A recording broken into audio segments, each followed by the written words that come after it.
Powered by Sports Interaction, Canada Sportsbook. Want to bet? Then get in on the action at Sports Interaction. The boys of summer are back on the diamond and March Madness is on deck. Bet pregame, live in play, or on one of our many prop bets. Sports Interaction makes it easy to deposit, play, and cash out. Head to sportsinteraction.com/SDPN or in Ontario, download the app now using the QR code at the bottom of the screen. 19 plus, please play responsibly. Welcome back, Oilers fans, to Game Over Edmonton. It's the triple header, and the Oilers put on a show for us tonight. Holy moly. They knew it. They knew we were coming, right, guys? Oh my God. We needed a cause to celebrate. If they blew another 3-goal lead in the third period or 4-goal lead or whatever that was, it might have been more fitting, to be honest with you, but this is very nice. I'm very happy we're here. I'm very happy we have a fun game to talk about. There's tons of rumors too, but like I said before the show, we got to keep it on the rails for a bit where you got to talk about the game, and it was awesome. It was trade value galore. Barry, Yamamoto, Puljujarvi, Fogle. I just pray Mike Greer had got his oh my God, what's it called? I can't remember what it's called. ESPN Plus in the States. I hope he had it working so he was able to watch the game, because man, he didn't want to miss this. So many future Sharks were going off tonight. It was nice to see. I mean, and you forgot one big name there, Devin Score. Holy moly! First star of the game. Best 3 games in a row of his career. Sorry, you go ahead, Avry. Yeah, first goal of the season for Devin Shore. Oh, and boy, did he need it. That was you could just see the gorilla jump off his back as he raised his hands in the air. That was like a novice celebration. Like that was like reminded me of like when I scored my first goal ever in like Rec House League. You know what I mean? Just that was elation that you never see from an NHL player. That was awesome. No, obviously, guys, like I know I get everyone's like, oh, what's that going to say about Devin Shore in the chat before the game? But like, I want the Oilers to win. If Devin Shore plays great, I'm happy to have him on the team.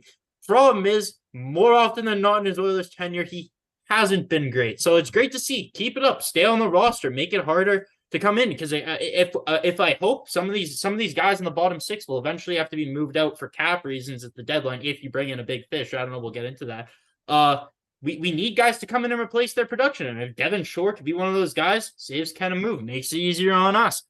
But, nevertheless, let's start from the top. What did you guys think of the first period, how the Oilers came out and how the game started? Avery, you want to go first? You know what? They let the first goal from Chris Letang, and it appeared to me like, geez, here we go. Slow start. But the recovery Edmonton had, I thought, was very impressive. There's a team that recovered nicely, 5 unanswered goals, and that's the kind of thing you need to see from a team that wants to win in the Western Conference, being able to put aside those slow starts and battle back strong. You saw the scoring early on, and once again, this team, the big thing, like, this is a team, guys, if they want to be the other contender in the Western Conference, they're going to need scoring from beyond just McDavid and just Draisaitl. And they got it tonight. It was a great thing to see, fellas.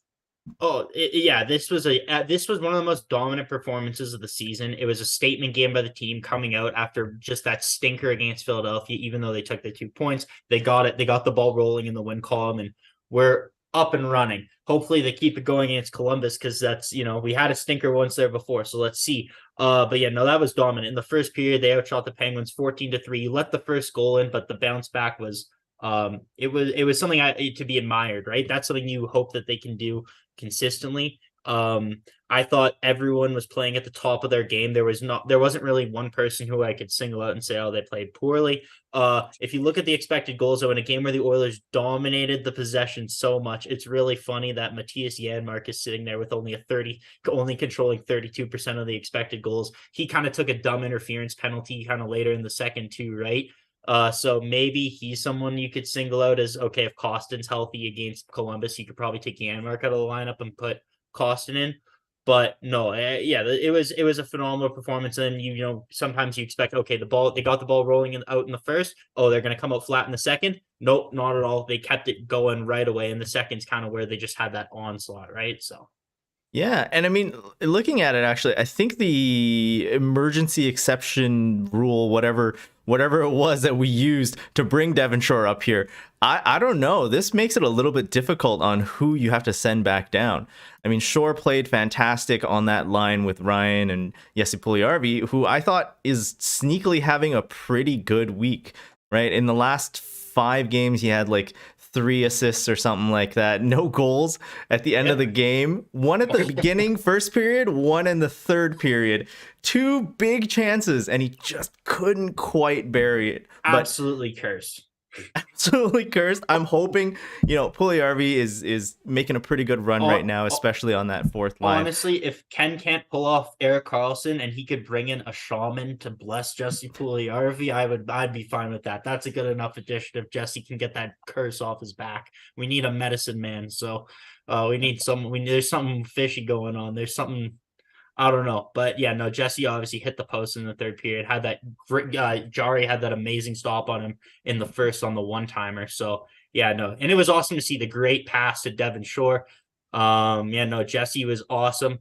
For his sake, obviously still wants a fresh start. Let's hope that this kind of upped his trade value. Clearly there is trade value there. Because if not, he'd be long gone on waivers. So hopefully this is just setting him up again.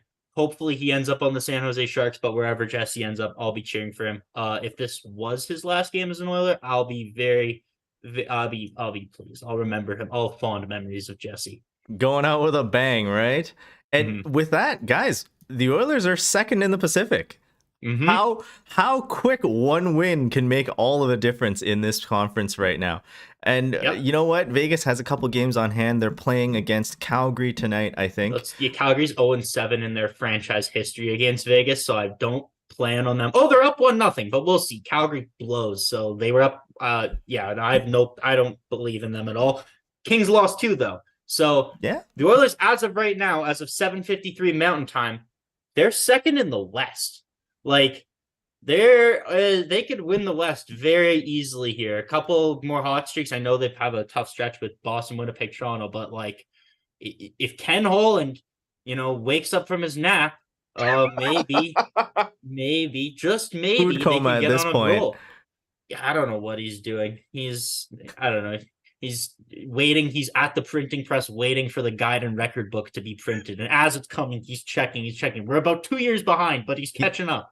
He's sending his offer to San Jose via pigeon. It's going to take a little bit of time. He's right now. He's looking at the 16-17 playoffs. He's seeing Erik Carlson, what he's doing against the Pittsburgh Penguins. He's this guy. That's why we're going for him. He's about 8 years behind, but nevertheless, it's the right player this time. Not Duncan Keith. So at least we're good there. But yeah, no. Other than that, man, like we can just bring up all the goal scorers. We got it was a great because it was a collective effort. This wasn't a McDavid 6-point night, right? It was. You McDavid, then Draisaitl, then Yamo. You had Fogle. You had who else am I missing? Nugent-Hopkins, Devon Score. Yep. And McDavid again on the penalty shot. Can't do it in the shootout, but penalty shots, no problem. So that was obviously really good to see. McDavid up to 46 goals now. Cruising to 60. And I think another aspect of this game that might have gone the wayside because of the final scoreline. Man, Avry, guide us through these special teams, because the power play, the penalty kill, they were both gelling tonight. Yeah, I know, guys. It's funny. We know with the penalty kill, it's been the Achilles heel of this team for all year long, but only about 1 power play goal.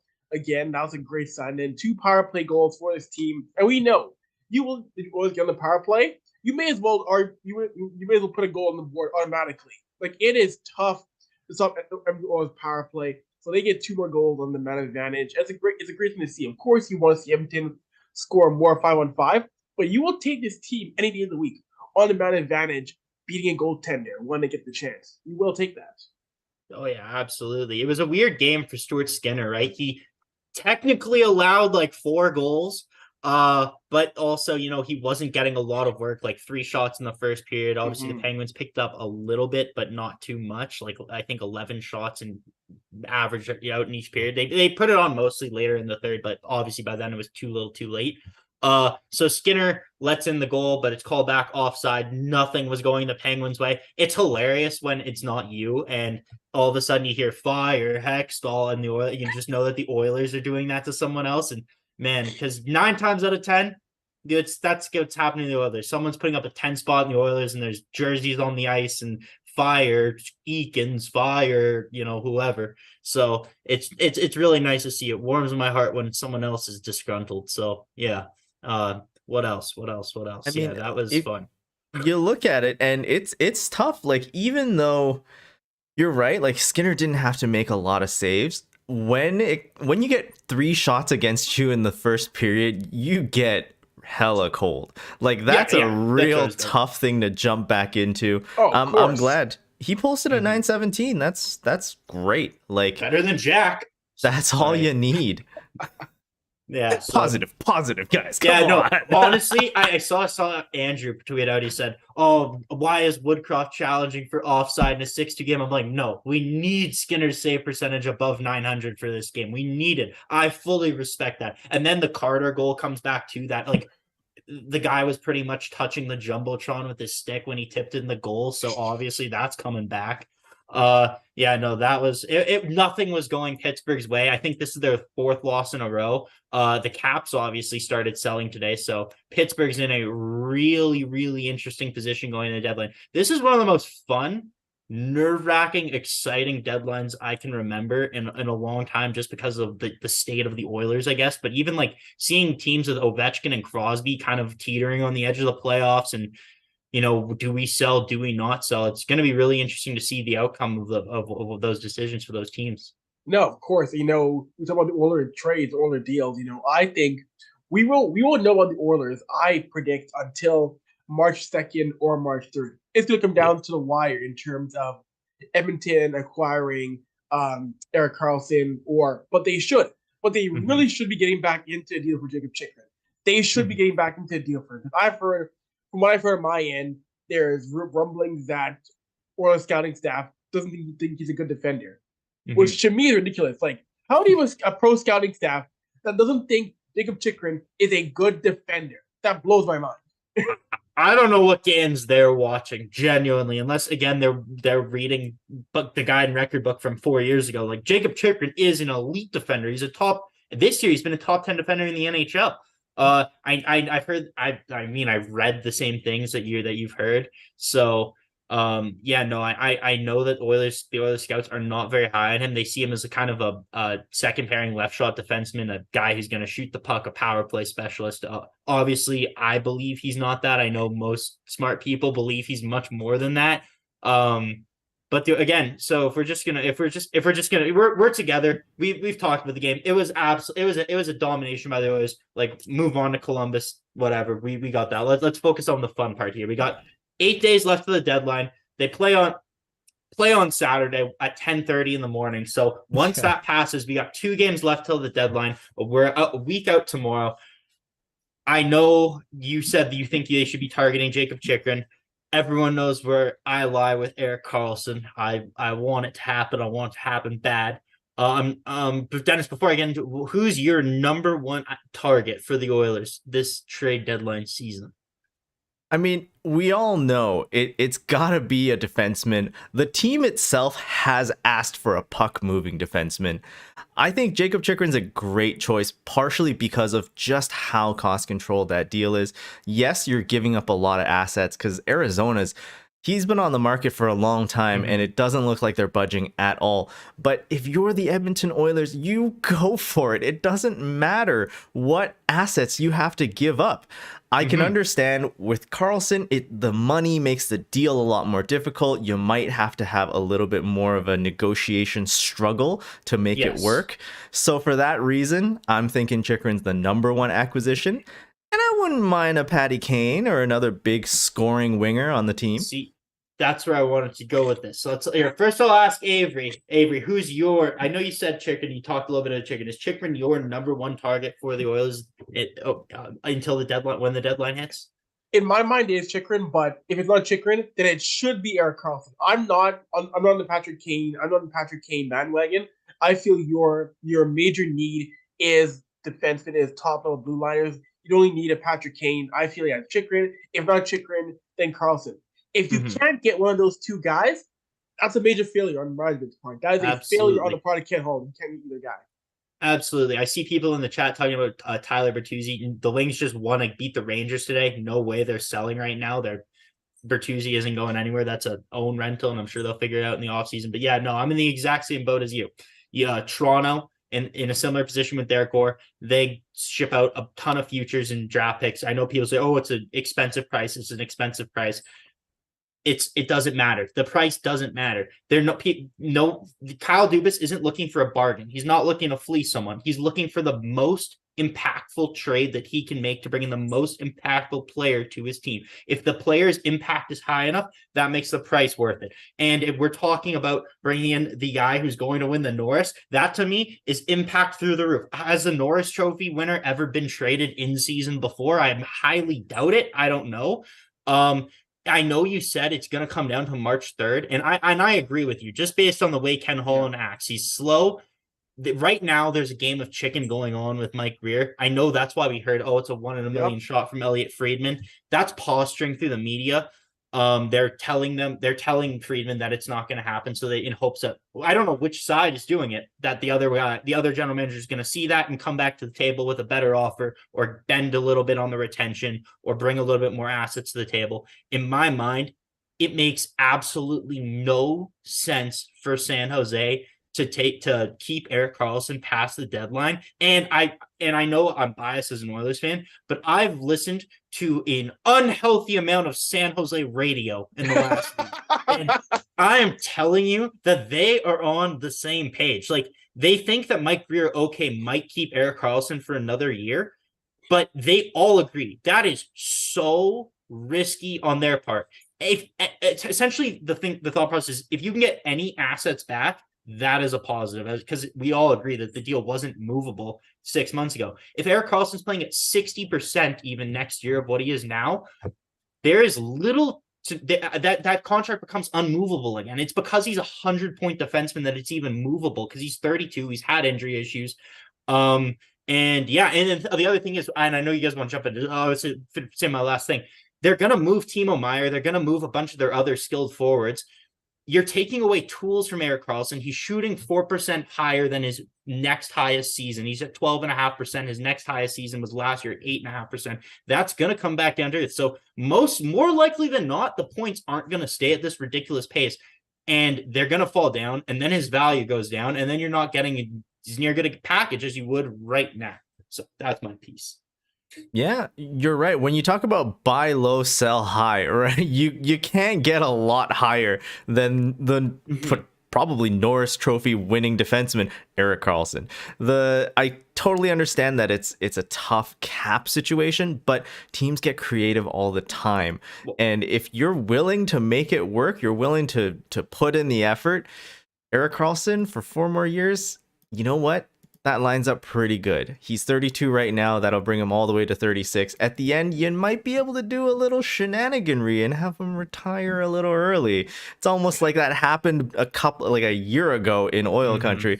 So I think the sky's the limit. Like, if you're willing to put in the work, and Ken Holland has to be willing to put in the work right now, because this Oilers team has a road straight to the Cup final. Yeah. So if you're willing to do it, this is the time. This is how you keep your generational superstars. No, of course, guys. And you look at teams like, say, in the past, Tampa Bay, what they did with their shenanigans around LTIR. You saw Vegas just now. Mark Stone goes in LTIR. Look at all the space they have now. They traded Shea Weber. Yeah. I look at Toronto. 3-team trade to bring Ryan O'Reilly. The good teams find a way to get around it and don't throw their hands up in the air and say, "Well, we can't. We're capped out."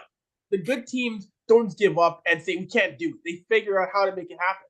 Oh, yeah. I totally agree. Well, Vegas now is going to take, because now they have long-term flexibility. I know Jason Gregor was the one pushing this, and I think I believe the same thing. They're going to take a run at Timo Meier. Now, do they have the assets to get Timo Meier? That's a whole other thing. Regardless, Vegas is going to bring in multiple good players, or take a couple big swings to fill the hole, the $9 million hole that Mark Stone, gave them. Now, Patrick Kane was rumored to be the Oilers' target over the last couple of days. That's kind of where most of the new noise has been lying.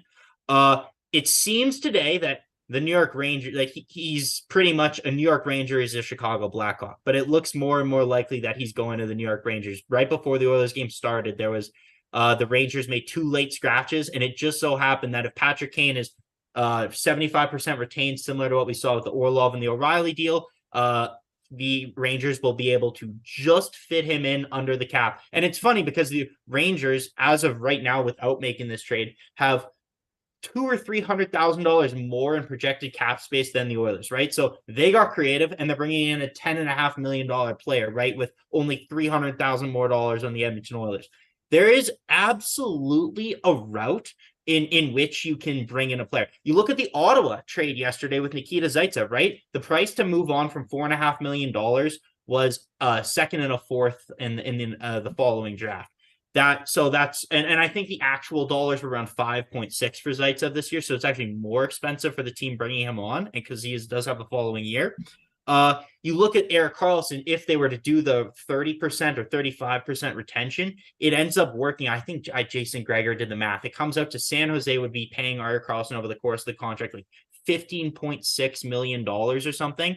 And if you just say, okay, if 5.5 was a second and a fourth, you just times that by the rest of Erik Carlson's contract, you keep adding it on, and okay, we're at 4 seconds and 4 fourths. But if you're giving them first and Bourgault and Puljujärvi and et cetera, whatever they want, I think you can find the value there. Like, I think there is a legitimate path just based on what we've seen. And obviously, maybe it's wishful thinking, but like, we're at the do or die moment.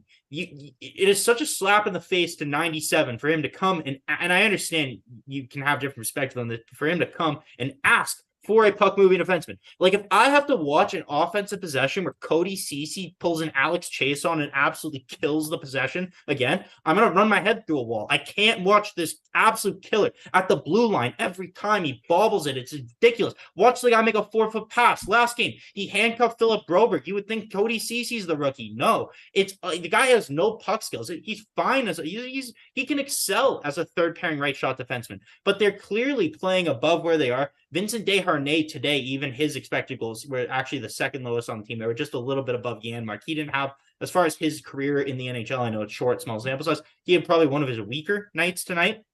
So there is a giant hole on the right side. If you can swap out Barrie, who has trade value, no, make no mistake about it. 2 more secondary assists tonight, baby. Like, just keep adding it on. So send the stat sheet to Mike Greer. There is a path to do it. And I will be I cannot understate how disappointed I will be if they don't. And also, Connor McDavid and Leon Draisaitl are not idiots. They sit there with their phones after the game, and they see the Rangers going out and bringing Tarasenko and Kane, a team who, like the Oilers, lost in the conference finals last year. Exact same position. They went out, they added. Oilers, the ball's in your court. They go see Vegas, make the Shea Weber deal, clear up. They get long-term flexibility. They have flexibility with LTIR. They see the other teams around them posturing to make moves. Boston, best team in the NHL. Do they care if they take something off their roster? Hell no, they fucking don't. The Connor Clifton, see you later. We're bringing in Dmitry Orlov. We're going best in the East. You know, the East is a powerhouse. Thank God the Oilers aren't there, but this is like the most important time in Oilers, like one of the most important times in the last 30 years in the Oilers franchise. Literally, I could go on about this forever. I could rant till I gotta chill out. You guys give me your thoughts on the trade deadline. What do you think? What do you think realistically is going to happen?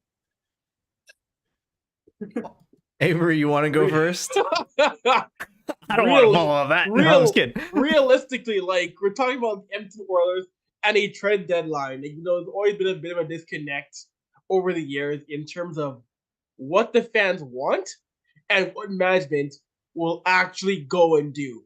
But I do feel that Ken Holland, as much as I'm on him quite honestly, I do think they will find a way to get Erik Carlson, because you have to show to your franchise key cornerstone players like McDavid, like Draisaitl, that, and he said before, this is our window to win. This is our year to win. You've got to show your 2 key pieces that you truly are in it to win. Because again, we're in year 9 of Draisaitl and year 8 of McDavid, and they have won 3 playoff series total. 1, 2, 3 in their entire tenure as Edmonton Oilers. If not now to go for it, when? In 6 years, 7 years, 8 years, when the captain is Reed Schaefer? Exactly. We're saving our futures for the first line of Holloway, Bourgault, and Schaefer. Like, what are we doing? You have them here now. That's the thing. Since McDavid played his first NHL game in October 2015, I believe that the Edmonton Oilers have not traded one first-round pick in the last 8 years. I might be wrong, but I don't remember. I don't think the EK ship has sailed as well. So I see some stranger in the chat saying that. We can agree to disagree, but I think there's going to be some circling back, especially if Timo Meier gets dealt before deadline day. Mike Grier is going to have stuff. Mike Grier is going to have contracts he wants to move out, and Carlson's one that he wants to move out. You got to look at it this way too. The Sharks are paying Burns $2.7 million not to play for them for the next 3 years. Mark-Edward Vlasic is a $7 million cap hit for the next 4 years. Tomas Hertl, I'm not 100% sure, but I believe he's above an $8 million cap hit for like the next 8 years. Logan Couture is an $8 million cap hit for the next 8 years. The Sharks are horrible, but they have little to no cap flexibility. That's the thing they want to create. They created some with Brent Burns, but they still only have like under $1 million in cap space. Like, they do not have much cap space. I believe they're also an LTIR. Even if you're retaining on Carlson, moving that money out, the majority of the contract out, creates a significant amount of flexibility. All of a sudden, you can take on other contracts like we see Minnesota doing, like we see Chicago doing with Zaitsev. You're able to speed up your rebuild, and that's what they're doing. If you're trading Meier, you're going full rebuild. I believe they're a bottom 4 team in the NHL now. They lost again. I believe they're playing a really good. I think they're playing Nashville tonight. Yeah, they're playing Nashville tonight.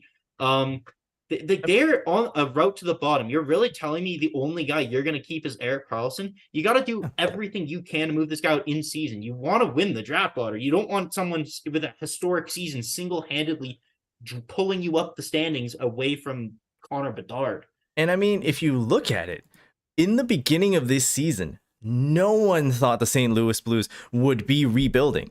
And just like that, in a couple of weeks, they've folded a bunch of their guys, and suddenly they have 3 first-round draft picks this upcoming draft year. It's insane how fast you can completely go into a rebuild if you want to do it. And we know St. Louis is not a team that likes to sit around, go with like 4 or 5 year rebuilds.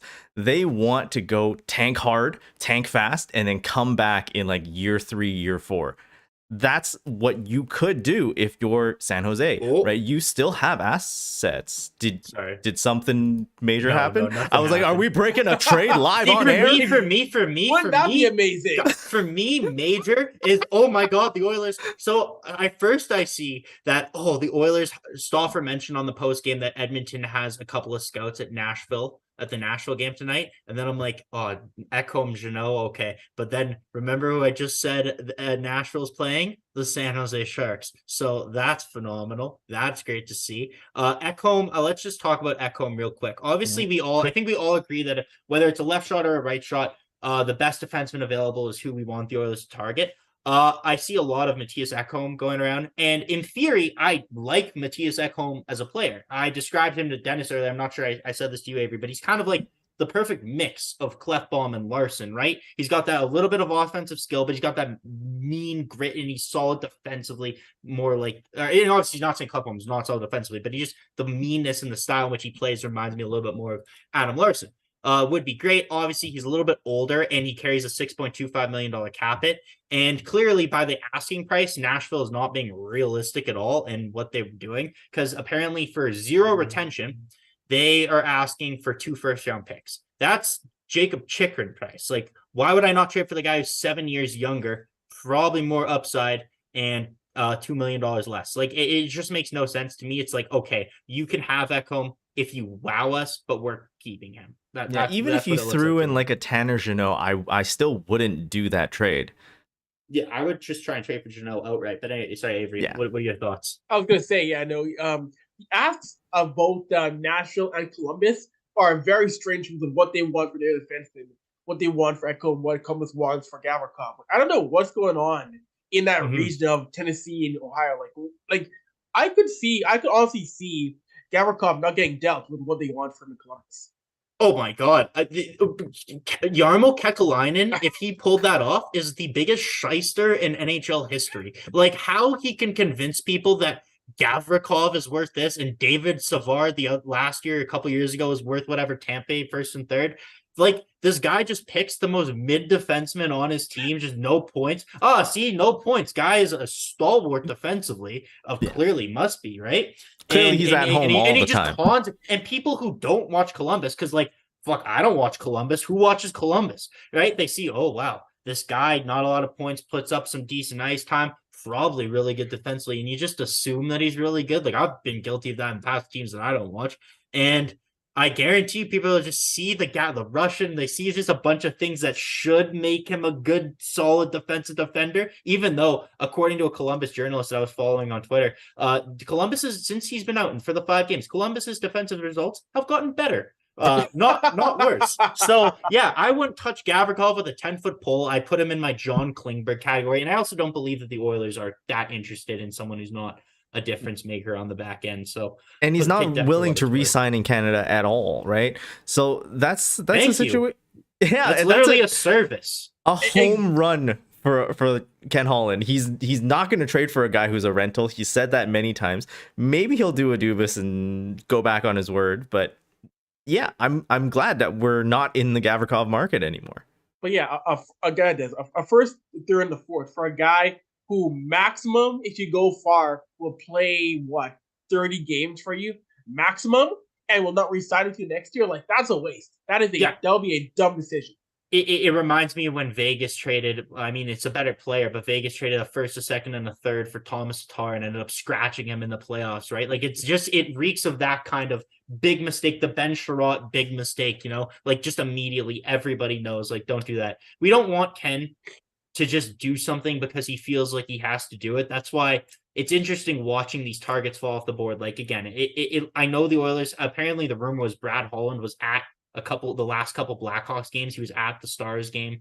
And Brad Holland is supposed to be at SAP Center tonight against the Sharks. So, you know what? Things are cooking. Yeah, well, they cooking. They better be cooking, because, again, I will cook them. Like, I don't understand.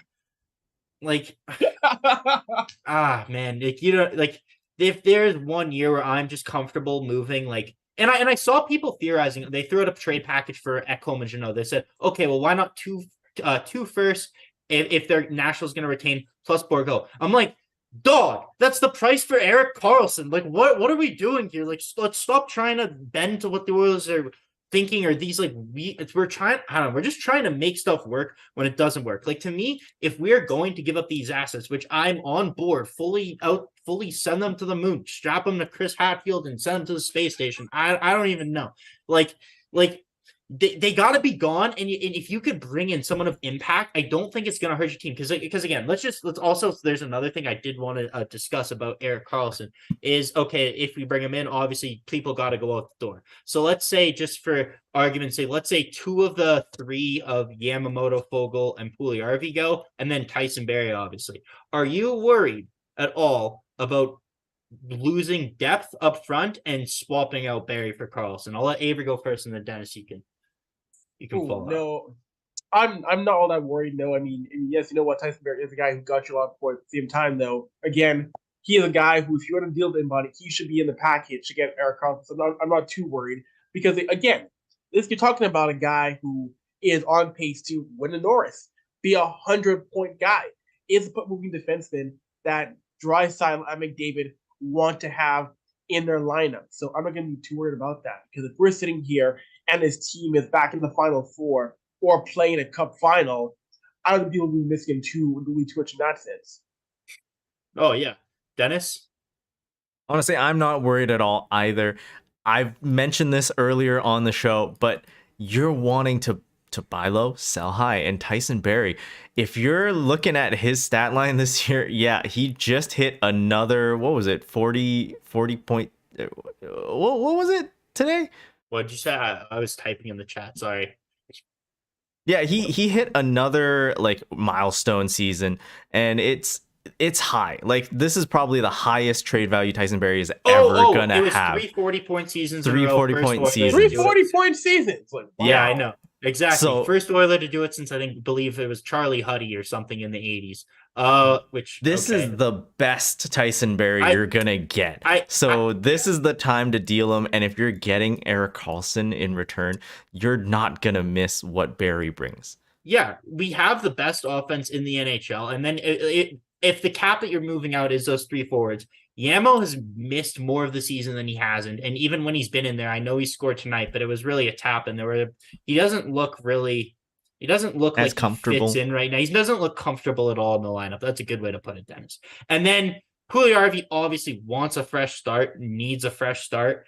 And Warren Foegele, when I think of Warren Foegele, like, he's playing really good right now, but I almost think of it like I was thinking about tweeting out the Bart Simpson writing on the chalkboard meme and just going, I will not be fooled by a Warren Foegele hot streak. Not be fooled by a Warren Foegele hot streak. I will not be fooled by a Warren Foegele hot streak, right? So, like, he was scratched in the playoffs last year. He can easily, score 3 goals in 2 games and then go 15 games without a point, right? Like, that's what we come to know as Warren Foegele. So any combination of those 2 forwards coming out of the lineup, and I can't believe I'm saying this, Devin Shore, or trading for a guy who makes $900,000, trading a 3rd or a 4th for Nick Bjugstad and bringing him in at the just kind of on deadline day, who makes $900,000, which is less than the call, like any other call, just around what any other call up would make, right? So there are ways to trade out those guys and not lose any depth. You have Raphael Lavoie, who's destroying the AHL. You can give him a shot.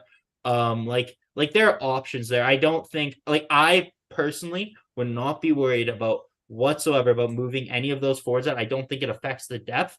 And also Tyson Barrie has 12 or 13 even strength points this season. Erik Carlson has more than Connor McDavid. So it's not even in the same stratosphere. It's like saying, okay, I don't want to move JG Pajot for McDavid. Like that's the Barrie to Carlson discrepancy. You're talking like a good, effective player, but the best at his position in the entire league. So I do it in a heartbeat. And I think we're going to hear at some point, whether it's a day or 2 days before the deadline, the Oilers or the Sharks circle back one more time and they're trying to hammer it out.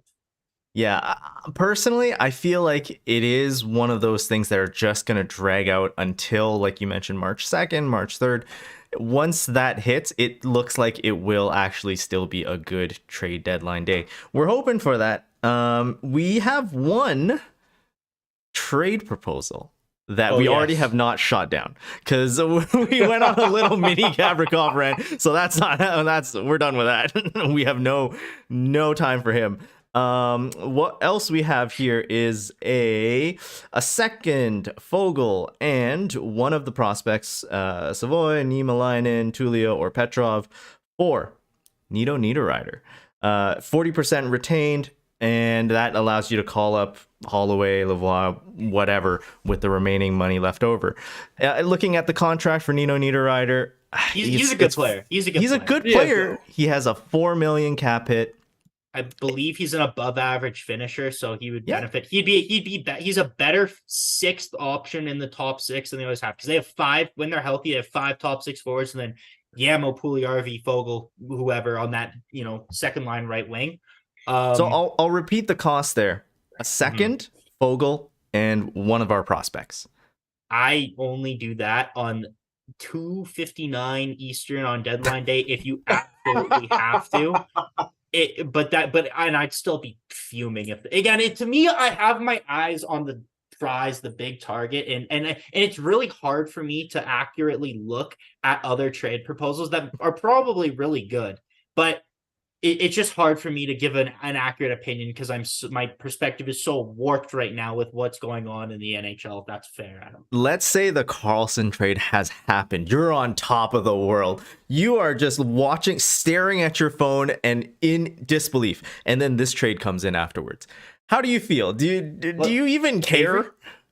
Avery, how do you feel? I wouldn't mind it too much. I mean, again, Nito Niederreiter, he's a great finisher. He'd be a great addition to that top 6 core you mentioned right there, that log jam. he'll clear it up and be a definitive number 6 man in your forward core. So I wouldn't mind it, but I would mind it much less if first you acquire Eric Carlson or Chikrin. Yes. That trade can't be your deal instead of acquiring Carlson or Chikrin. Yes. You know what? I something that makes me laugh too. Also, I was just thinking about it. It's like I understand if you're going out to scout a Sam Lafferty, if you're going to scout a Nino Niederreiter, but the Oilers the last 2 games, it seems like, okay, guys, let's go send our best guys to go watch Erik Karlsson and Patrick Kane. Let's make sure they're still good. Like, what are you looking for that you don't already know? Like, I understand, obviously, you got to do your job, but it's just funny to me thinking of the Oilers going out to scout those guys specifically. In the chat, we got from Wise Kyle Puljujarvi plus a third for Nick Jensen. Nick Jensen's also a really good defenseman. And again, it's that if they can't do something bigger, like, yeah, I guess that would be fine. But no matter what it is, if he doesn't wear the number 65, I'm going to be disappointed. So yeah, like, it's a good deal, man. I can't give you an accurate opinion. I apologize for that, guys. But, yeah, I'd take Jensen over like a Goss Despair or something like that. Yeah. Oh, totally. Goss Despair. I'm Goss out of here. Like, I'm done. I'm finding my new team, but yeah, no, like this team deserves a reward. They absolutely have earned it. As of right now, second in the West. It looks like Boston's tied Seattle. I don't want to jinx it. Looks like Boston could. I believe in Boston that they're going to pull out the victory tonight against Seattle. I know it's not the hottest take, considering Boston has lost 8 games in regulation all season. Yeah, no, like they deserve it. And the Oilers are really well positioned. I know we've had our ups and we've definitely had our downs on this show this year. But when it got to the trade deadline, as we're 3 games out, the Oilers have put themselves in a really, really good position in standings wise, to do something big. So yeah, of course, I cannot imagine the city guys if, say, on March 4th, a man in a $2,000 suit and a cartoon mustache walks into the Hall of Fame room for a press conference as an Oiler. I cannot imagine the city if you see it happening with Carlson's presser in Edmonton. How the city will react to that. Oh, it's funny too, because most of those guys, they'll have no idea too. Like Edmonton, it's not. I feel like I remember it used to be like, I feel like it was a leakier ship a couple years ago. Like, I think they're pretty tight with information now. No one really knows, it seems like, what's going on with Edmonton. So it'll be really interesting to see coming down the stretch. There's not a lot of time left. Looking at it, there's not a lot of time left for this broadcast either. So let's start calling it here. Next game is against the Columbus Blue Jackets, Saturday, the 25th, 10:30 Mountain Time. Thankfully, Zach and I aren't doing it. It's Avry. He'll bring you the post-game show after that one. Before they blew the last lead in the matinee game, was that against the Rangers? In the matinee game that they blew? When they won. They won the matinee game against the Rangers. No. Like the most recent one of the last 2 losses that they blew. Which one did you do? I can't remember. Montreal? No, it wasn't Montreal. No, Avery did one. I did Colorado. I did Colorado. Yes, it was Colorado. Yes, Colorado. I was about to message you halfway through the game, be like, Avery, you're doing every matinee game now because this is ridiculous. And then they blew it, and I'm like, well, thank God I didn't message him. But yeah, no, you seem to get at least the more eventful matinee games. For me, it's just the 6-0 loss, no matter what. You got at least a story to talk about. So I'll be there watching in the chat. I'm super excited. So close to the deadline, a week out. I can feel it. Nothing hits quite like an Oilers roster move, except when it's Devon Shore being called up for the 8th time. Other than that, they hit hard. So I'm so excited. And I hope Erik Karlsson puts on a show tonight for Brad. Oh yeah, I'd love it if he wants to suit up against Columbus. Just bring him to Ohio. Just send him over. Yeah, that's it for us tonight.